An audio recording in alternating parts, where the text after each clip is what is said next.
Hello, everyone. Today I'd like to talk about AHA and their song, really their only song, Take On Me. Now, the reason why I want to talk about it is that I just saw, well, a couple days ago, a YouTube recommendation of their music video, Take On Me. And everyone knows that, right? Their music video. I wasn't really interested. I'm not a big fan at all. AHA. Take On Me was, to me, was just kind of an average song. But the music video, what popped into me was the view count, and it was at right now 2 billion views, or over 2 billion views. And I do remember during the pandemic, it was kind of a big thing because I think I'd say in 2020, right in the middle of the pandemic, it was kind of like things going on IG and so forth, saying, "Hey, you got to check out AHA, Take On Me. You know, it's almost a billion views, and let's make it a billion views." And I remember kind of looking at day to day, every other day or something, working from home, things like that, and trying to put on some music, and then noticing, yeah, it's getting closer to 1 billion. It's creeping up fast. And this was back in, again, middle of the pandemic, 2020. And 5 years later, they more than doubled that in like less than half the time, I believe. So, and I'm trying to think, what the hell? Why? What's so good about Take On Me, the song itself? Now, a little bit of my background on Take On Me, AHA. Back in the 90s, for sure, you can't really miss not seeing Take On Me, the music video on MTV or something like that, or VH1. If you turn on, especially when they do like flashbacks, rewinds, 80s, stuff like that, Take On Me is going to be guaranteed one of those music videos you're gonna see, besides like Thriller, Billie Jean, from Michael Jackson and so forth. So basically a guarantee.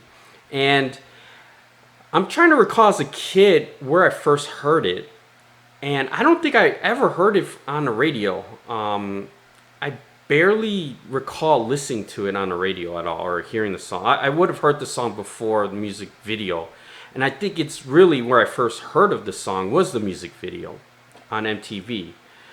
And even then, besides the music video, I wasn't really into the song. I mean, it did have, I have to admit, it had a somewhat catchy like piano hook, like do do do do do do do, that type of thing.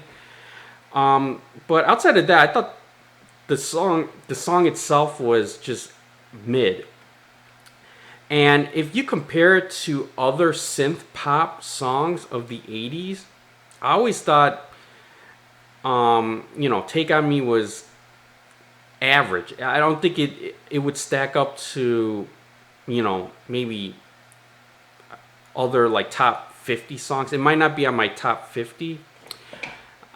Tough to say. Maybe it would, but definitely not like top 25 for sure. I could think of a lot of synth pop songs in the 80s from other artists that I prefer, and I think they're just better than Take On Me.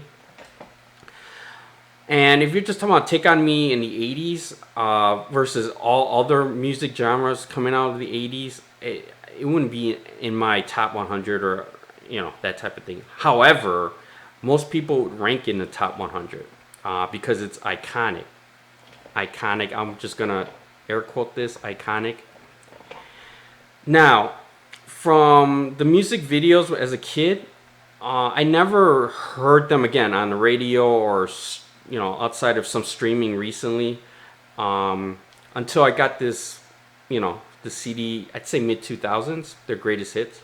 Yeah, the hits of AHA. And I picked this up mainly because it was on sale. It was cheap, pretty cheap, and I figured I never had an album of theirs or any compilation that would include Take On Me. So, this is perfect. Get Take On Me, and then maybe there might be other hits on here. Now, after listening to the CD, I barely play this after. Even with Take On Me, I barely play this, if any. I don't think I've, even talking about I haven't put this on. And there's supposedly other hit. I don't even know it. I gotta read it. The sun always shines on TV, and that's supposed to be their other hit. I don't know if it's a hit in the UK, but I don't think it's a hit in the US because I never heard of it at all. If anything, it's probably never played. Now, it could have been a hit in the 80s, and that's it. Like, whenever, what year it came out, I don't know, but let's say 85. And then it was a hit in 85, but then after that, it just disappeared. And that's probably what happened because I've never heard of it. And listening to the song, I don't even like it. And I was, and then again, they also have, the James Bond theme, The Living Daylights. This one right here.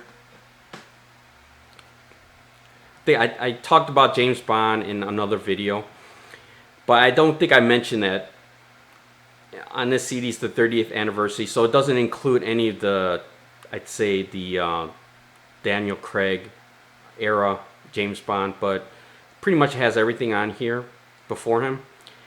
And the one by a-ha has got to be the worst theme song for James Bond. First of all, it sucks. It absolutely sucks when you listen to it.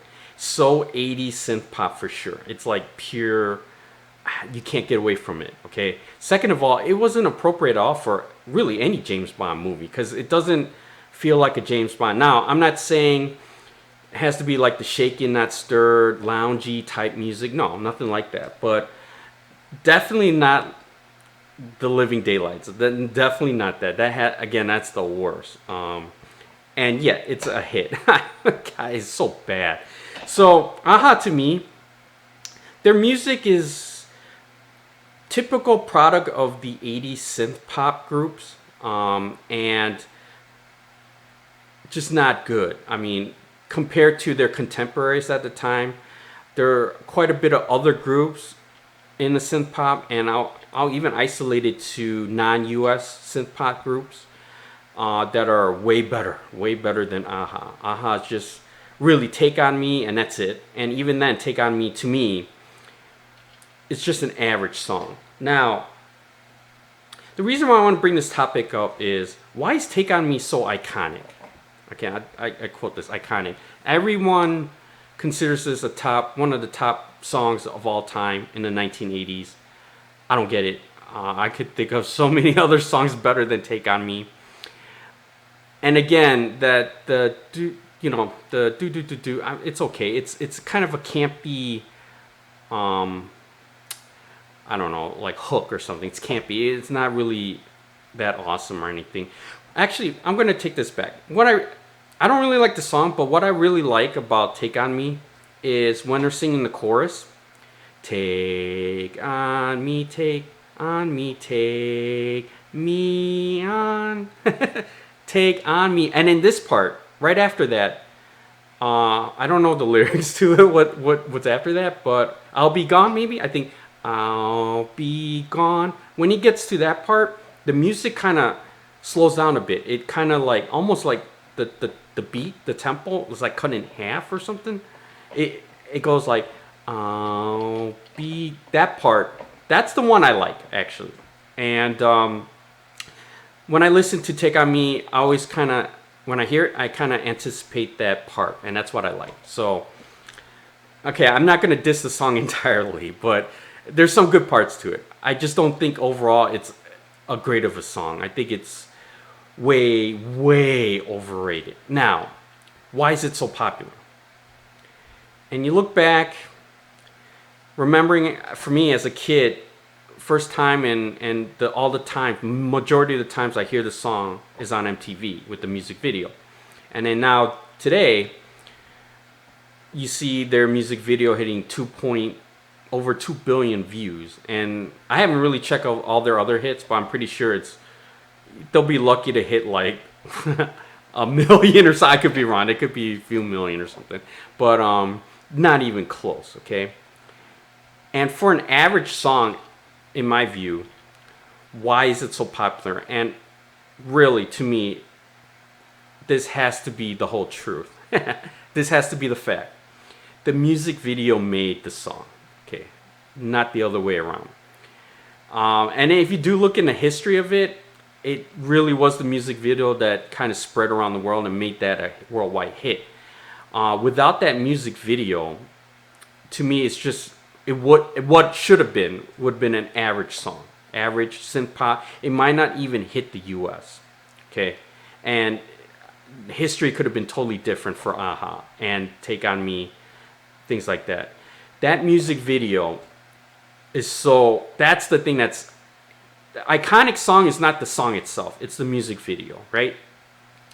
It is when you even myself when you watch it the first time, it's like, damn, this is so awesome. This is really cool. Live action, part etch a sketch. I always call it etch a sketch, you know, the thing, but basically a pencil sketch animation of the live action parts here and there, and they mix it up really well. It's like so creative. Whoever thought of it and whoever did the pencil sketch for the music video, they deserve like 99% of Take on Me's royalties, man. Hands down. That's where I'm getting at. It's all the music video. Without the music video, the song itself is just meh. It's just average, right?